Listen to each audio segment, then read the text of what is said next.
Welcome to A Taste for Life. Good morning. We're doing this in the morning. We're brave here this morning. Basically, today I want to do another show. We're going to do an Italian olive oil, an American, a Californian vinegar, and a Californian olive oil. So we're going to do a little tasting, see what we think, give you our opinions, and go from there.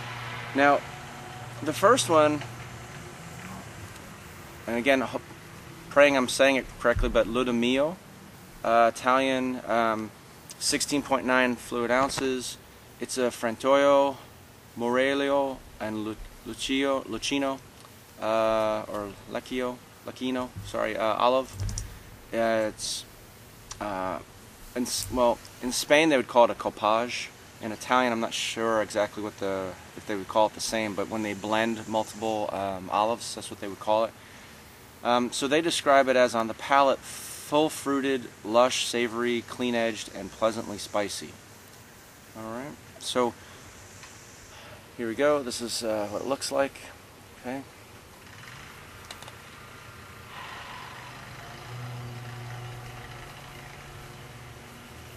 It's got one of those slow pour spouts, so it slows the rate of the pour. Okay. Now it says this is good till June of 2012. And then here's the box, by the way, it looks like this. Okay. So this is a pretty well-known olive oil in the United States. Definitely has a nice fruity aroma. And again, if you really want to get the aroma the best, you put it in a glass and you cover it. But I've been doing this for a long time, so I can pick it up anyway. But let's take a little, has a nice aroma, but let's take a little sip. Now, sometimes this can make you cough, so be aware of that. So if I start coughing, don't laugh at me too hard, right?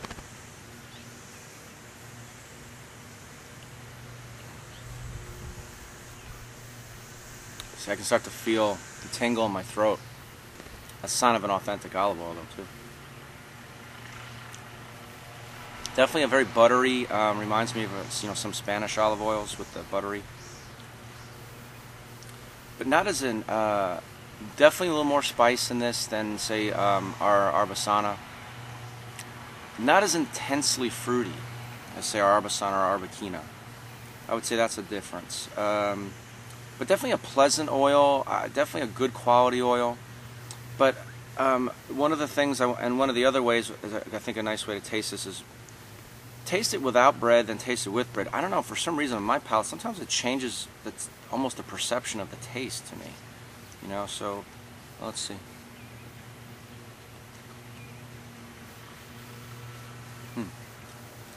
It's definitely a solid olive oil, but one of the other things I would tell you is you want to look at price and value ratio. So on a taste profile, I would say, especially if you were to taste this in January, because olive oils taste better in the very beginning of the year. Yeah, I would say I got to give that one, I'd give that a 9. The thing, though, I want to say is that the cost-price ratio, the benefit, is off.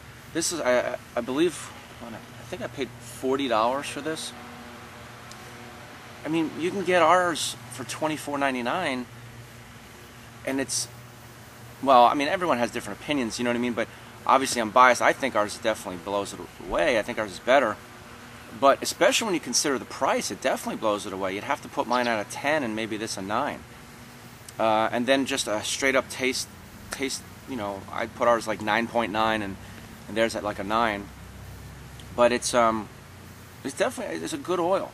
But you definitely do not need to spend $40 for a great oil. Alright? So definitely a nice oil. Definitely can't say anything bad about it other than the price is too much, I think. Alright, so this one's a California olive oil. I got a little sample one. It's a Round Pond is the name. It's from, like I said, California. It says hand-harvested oil blends, hand-harvested olive oil blends of exceptional character, Napa Valley. Let's see, 100% extra virgin olive oil. So let's see how this tastes. Not as much of a fruity aroma nose from this one. When you get closer, you get, but it's definitely not as much of a fruity aroma as this of the Italian. I still think in California they're still learning how to master olive oil. There may be a few that are really good, but I still think they're a little bit of it's still a learning process. It's like anything else, you know.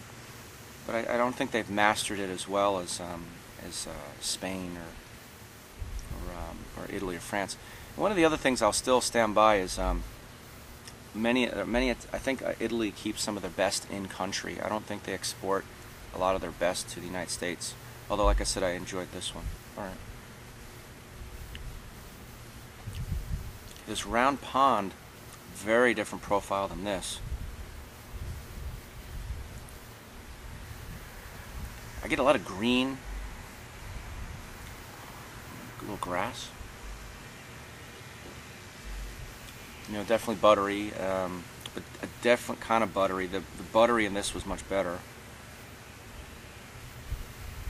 To me, this is okay.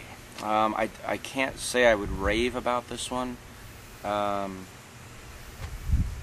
try. It's a little bread. I mean, it's a decent oil. I definitely wouldn't compare it to like a supermarket oil. It's better than that. But I would have to, this one I would have to give like 6.5. You know, decent oil. Like, just to give you an idea, this little one here retailed at one of the stores I bought it at for $11. So imagine what this size would be. This one here, I think the price-value ratio is definitely not what it should be. And by the way, on this, it doesn't say the type of olives that they're using. It just says Italian varietal. So it doesn't really tell you a lot about it either. So again, definitely not in the same category as this Italian or our Spanish. Okay, so moving on to this vinegar, Californian vinegar, Katz. This one is I grabbed one of theirs, but it's it says the Orleans method, so I'm assuming that's obviously how they process the vinegar. It's Merlot, Zinfandel, and Cabernet. It says it's Californian, like I said. So let's see how it tastes. And also take a little smell too. Definitely get the wine. All right, and make sure you look at the label. Now, let's see how this tastes. Now again, one of the tests I tell people is a really good vinegar shouldn't burn your throat. You get a little bite, you know, in the back because it is vinegar, but you shouldn't have to you know, drink a gallon of water after, you know. And there's some out there that are like that, but it has a nice nose on it.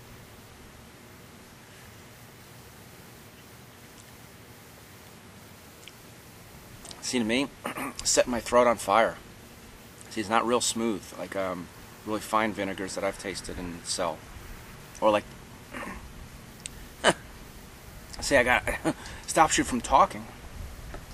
The initial taste was fairly pleasant, but the finish, they've got to work on the finish of the vinegar. It's got way too strong.